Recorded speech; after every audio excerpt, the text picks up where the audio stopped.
أشرقت نفسي بنور من فؤادي حينما رددت يا رب العباد. حضرت ثانوی رحمۃ اللہ نے ایک واقعہ لکھا ہے کہ چند بھائی تھے، ان کے والدین بوڑھے ہو گئے. ان میں سے ایک تو بڑا شوق سے خدمت کرتا، باقی بس خدمت کرتے جیسے بوجھ دور کر رہے ہو. تو چھوٹے نے ان سے کہا کہ بھئی میرے ساتھ ایک ڈیل کر لو. انہوں نے کہا کیا؟ اس نے کہا کہ بھائی والد کی خدمت اکیلے مجھے کرنے دو اور جائیداد جتنی ہے نا مجھے بے شک نہ دینا، آپ سب آپس میں تقسیم کر لینا. وہ بڑے خوش ہو گئے، چنانچہ اس نے ڈیل کر لی، والدین کی خدمت کرتا رہا.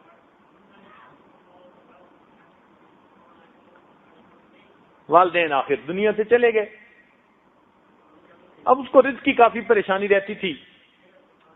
ایک دن اس نے خواب دیکھا کہ کوئی کہنے والا کہہ رہا ہے فلاں پتھر کے نیچے 3 دینار ہیں، آپ جاؤ تو ان کو 30 دینار ہیں، جاؤ لے لو.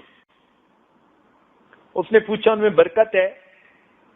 کیونکہ اس کی ماں ہمیشہ اس کو دعا دیتی تھی اللہ اس کو برکت والا رزق عطا فرما. تو اس کو بات یاد رہ گئی تھی کہ میری امی مجھے دعا دیتی تھی. اس نے کہا برکت ہے، اس نے کہا برکت نہیں ہے. اس نے کہتے میں نہیں لیتا. آنکھ کھل گئی. صبح اٹھے تو اس نے خواب بیوی کو سنایا. اب بیویاں تو ماشاءاللہ اللہ کی ولیاں ہوتی ہیں. اس نے کہا بے شک تم نہ لینا، جا کے دیکھو پڑے ہوئے ہیں یا نہیں پڑے ہوئے. انہوں نے کہا جب میں نے لینے نہیں تو میں نے جانا بھی نہیں. خیر اگلی دفعہ اس نے پھر خواب دیکھا. کسی نے کہا بھائی اگر تم جاؤ تو تمہیں 20 دینار رہ گئے وہاں، وہ تمہیں مل جائیں گے. انہوں نے کہا برکت ہے؟ انہوں نے برکت نہیں، کہتا نہیں میں لیتا. اگلے دن بیوی کو کہا تو بیوی نے کہا دیکھو میں نے کہتی تھی کہ کل ہی لے لیتے، چلو آج ہی جا کے لے آؤ، 30 نہ صحیح تو 20 صحیح. انہوں نے کہا میں نہیں جاتا، برکت نہیں. چنانچہ اگلے دن 10 ہو گئے. حتیٰ کہ اس سے اگلے دن اس کو خواب آیا کہ بھئی اس کے نیچے 1 دینار ہے، اگر چاہو تو لے لو. اس نے کہا برکت ہے یا نہیں؟ اس نے کہا ہاں اس دینار میں برکت ہے. یہ اٹھا، اس نے بیوی کو بتایا کہ میں جا رہا ہوں لینے کے لیے. بیوی نے کہا 40 یا 30 چھوڑ دیے، 1 لینے جا رہا ہے، یہ بھی کوئی عقل مندی ہے والا. خیر وہ گیا اور اس نے 1 دینار لے لیا.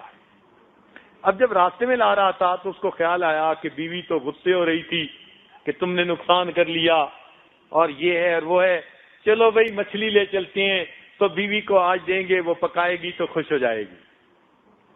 اس نے راستے سے مچھلی خریدی. حضرت لکھتے ہیں کہ جب وہ مچھلی لے کے گھر آیا تو کچھ بچے ہوئے پیسے بھی دے دیے بیوی کو اور مچھلی بھی دے دی کہ بھائی پکاؤ اور کھاؤ آج.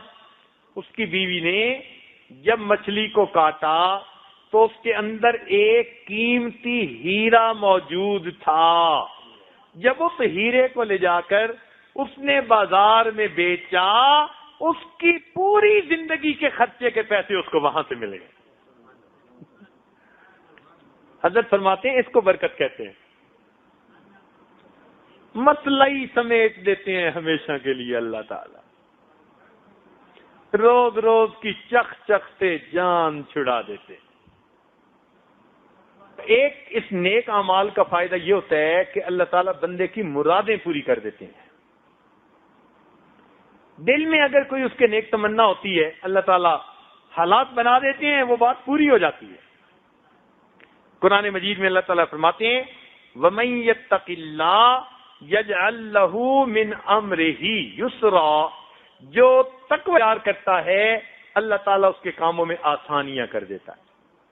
تو جب رب آسانیاں کریں تو پھر کام کہاں مشکل رہے.